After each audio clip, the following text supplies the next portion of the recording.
입병 자주 나시는 분들은 본인이 알거든요. 내가 약간 컨디션 안 좋고 스트레스 많이 받으면 바로 입병부터 오시는 분들이 있어요. 저도 좀 몸의 컨디션이 좀 요즘에 안 좋고 커다랗게 이렇게 구내염이 나서 저도 좀 이런 경우 처음이라 가지고 약국에 달려가가지고 열심히 챙겨 먹고, 개인적으로 알보칠이 너무 강한 산성 물질이고 치아가 부식될 수도 있고 위험하다고 생각을 하거든요. 그래서 추천드립니다.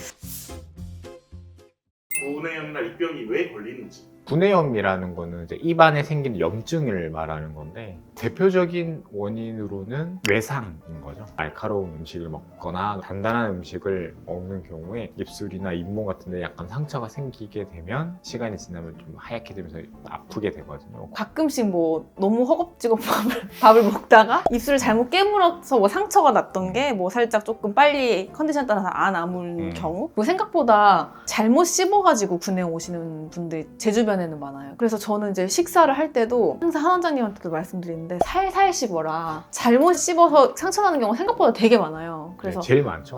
살살 씹으라고 되게 자주 말하지 않나요, 제가? 근데 뭐 음. 잘 안 그쵸? 되니까 조절이 잘 안 되니까. 그다음에 이제 영양분이 결핍됐을 때, 대표적으로는 뭐 비타민 B 관련된 영양소가 결핍됐을 때 구내염이 잘 올 수 있고요. 구내염이라는 것 자체 사실은 의미가 입 안에 나는 염증을 통칭하는 거기 때문에 외상으로 인해서 상처가 나면은 그 상처를 치유하기 위한 과정에서 이제 염증 반응이 일어나잖아요. 이제 그런 것도 다 구내염의 일종이라고 볼 수 있죠. 그리고 몸의 컨디션이 안 좋으신 경우, 저도 좀 몸의 컨디션이 좀 요즘에 안 좋고 일이 바쁜 나머지 커다랗게 이렇게 구내염이 나서 저도 좀 이런 경우 처음이라 가지고 조금 고생을 했습니다. 좀 아프셨어요? 엄청 아파서 진통제를 저는 왜냐면 치과 일을 하다 보니까 환자분들한테 이제 설명을 많이 해야 되니까 이제 말을 많이 하면 아무래도 계속 움직이게 되면 좀 통증이 또 있거든요. 말씀을 많이 하셔서 난 많이 드셔서 그런 줄 알았어. 전혀 아픈 줄 말을 몰랐던 많이 게, 해서. 보통 이렇게 입안에 상처가 나거나 하면은 먹으면 찔려서 아프니까 먹는 걸 되게 조심하게 되고 안 먹게 되는데 전혀 지장 없이 드시길래 네. 아픈 줄 몰랐네요. 아프면 이제 진통제 먹고 먹는 먹는 거예요. 보통 이제 작은 구내염 같은 경우는 조금 있으면 이제 잘 아물게 되는데, 저 같은 경우 이제 한 겹 층이 떨어져 나오더라고요. 또 이런 경험도 처음이라 가지고 요즘 내가 스트레스를 많이 받고 있구나라는 생각을. 스트레스 받으세요? 구내염의 가장 흔하고 많이 겪어보실 수 있는 대표적인 건 이제 아프타성 구내염이라고 하는 게 있는데, 보통 이제 입안에 상처가 났더라도 몸의 컨디션이 좋으면 금방 회복되는데, 그게 약간 조금 더 아프게 되고 하얗게 염증이 생기는 게 아프타성 구내염이라고 하거든요. 보통 작은 구내염이에요. 근데 제가 한 거는 이제 사이즈가 1cm 넘어가는 큰 아프타성 구내염이라고, 외층이 벗겨지거나 심한 경우는 이제 흉터가 좀 남을 수도 있는 거거든요. 간혹 이렇게 물집처럼 이렇게 입술에 생기는 경우가 있는데, 이거를 막 터뜨리는 분들이 계시거든요. 헤르페스라고 해서 이제 감염성, 바이러스성 질환인데, 이게 생각보다 뭐 전 국민의 한 20에서 40% 정도 감염이 된다고 해요. 약 먹고 완전히 완치되는 게 아니고 몸에 숨어 있다가 컨디션이 안 좋으면 입술 저쪽에 물집처럼 빨갛게 올라오신 경우가 꽤 많아서, 평소에 몸의 컨디션 관리를 꾸준히 잘 안 해주시거나 일을 너무 과로하셔서 스트레스를 많이 받거나, 따로 뭐 영양제 같은 거 따로 안 챙겨 드시고 음식을 드실 때 이렇게 막 와일드하게 드시는 그런 분들 같은 경우 구내염이 많이 생기시는 것 같아요. 그럼 입병을 좀 어떻게 빨리 없애낼 수 있을까? 입병 자주 나시는 분들은 본인이 알거든요. 내가 약간 컨디션 안 좋고 스트레스 많이 받으면 바로 입병부터 오시는 분들이 있어요. 사실 그런 분들은 이제 생기고 나서 챙겨 먹는 것보다 평소에 잘 챙겨 드시는 게 저는 더 중요하다고 생각하는데, 아플 때 뒤늦게 먹는 것보다는 이제 그래도 평소에 잘 챙겨 드시는 게 그나마 미연에 방지할 수 있는 방법이 아닐까. 비타민 B12나 이게 피로 회복에 도움이 되는 영양제를 먹으면 좀 회복에 도움이 된다고 하거든요. 그래서 저는 막 생겼다 그러면 이제 약국에 달려가가지고 임팩타민 같은 피로 회복에 도움이 되는 종합 비타민들이 있어요. 단기간 좀 열심히 챙겨 먹고 하면은 또 몸이 좋아지면 또 금방 좀 낫더라고요.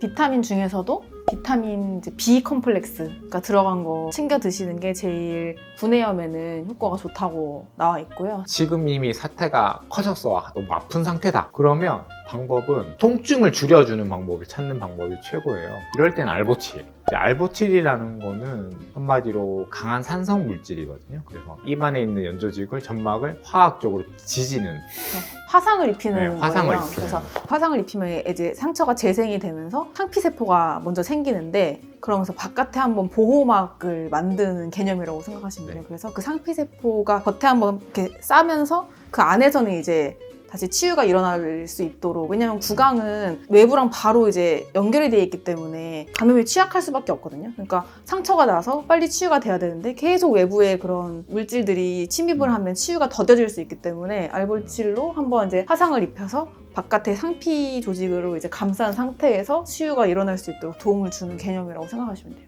한마디로 알보칠로 쓰면 이제 피딱지 만든다? 외부에도 상처 나면 피딱지가 생기잖아요. 그러면 이제 좀 덜 아프잖아요. 비슷하게 그런 딱지를 만든다? 개념으로는 그쵸. 보호막, 당장은 일단 덜 아프다. 그렇게 보시면 돼요. 이미 지금 너무 하얗게 돼서 너무 아픈 상태다. 그런 경우는 이제 알보칠로 처음엔 좀 아프지만 화학적으로 찢어주면 순간은 아프지만 다음부터는 통증이 많이 줄어들고 딱딱하게 이제 피딱지처럼 생겨지면서 통증이 많이 줄어드니까 일단 이미 심하신 상태에서는 그렇게 치료해 보시길 권해드려요. 저는 개인적으로 이 알보칠이 처음에 바를 때 좀 많이 아프거든요. 알보칠이 너무 강한 산성 물질이고 희석해서 잘 사용하지 않으면 강산성 물질이 치아에 닿으면 치아가 부식될 수도 있고 조금 개인적으로 위험하다고 생각을 하거든요. 그래서 오라메디를 좀 좋아하는 편이에요. 일단은 아픈 게 싫어서 저는 보통 오라메디 연고를 발라드리는 편이에요. 오라메디는 한마디로 스테로이드 연고라서 스테로이드를 바르면 진통작용이 있어요. 그러니까 오라메디는 염증 물질이 덜 분비되게 만드는 소염 진통 작용이 있는 거고, 알보칠은 그런 진통이나 소염과 무관하게 그냥 상피 조직을 만들어주는 개념이기 때문에 완전히 이제 작용하는 방식이 다르고, 이미 이 병이 났을 때 두 가지 중에 고르라고 하면 저 같아도 그냥 오라메디를 바를 것 같거든요. 그냥 귀찮더라도 계속 면봉으로 발라주고, 일단 저는 이제 걸리지 않도록 평소에 이제 컨디션 관리와 영양제를 꼭 챙겨 먹는다. 그게 제일 중요하다.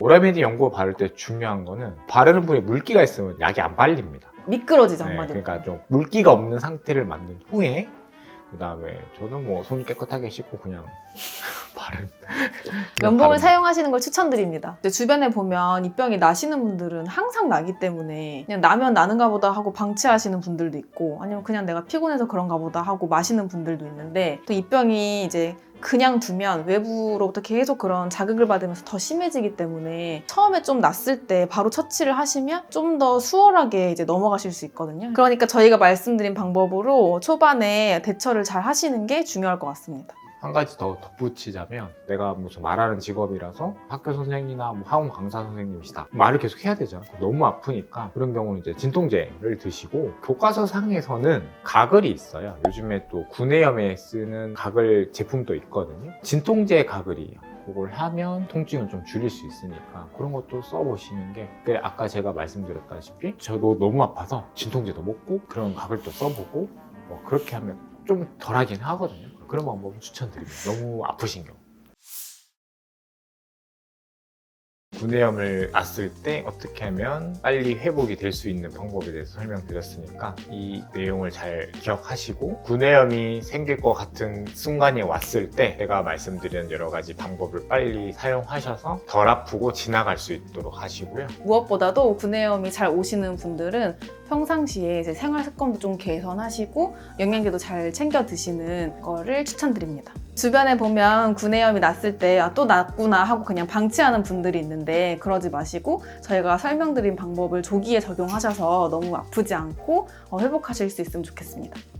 오늘 영상에 도움이 되셨다면 구독과 좋아요, 알림 설정 부탁드리고요. 주변에 구내염으로 고생하고 계신 분들께 이 영상을 널리 공유해주세요. 그럼 다음번에 만나요. 다음에 뵐게요.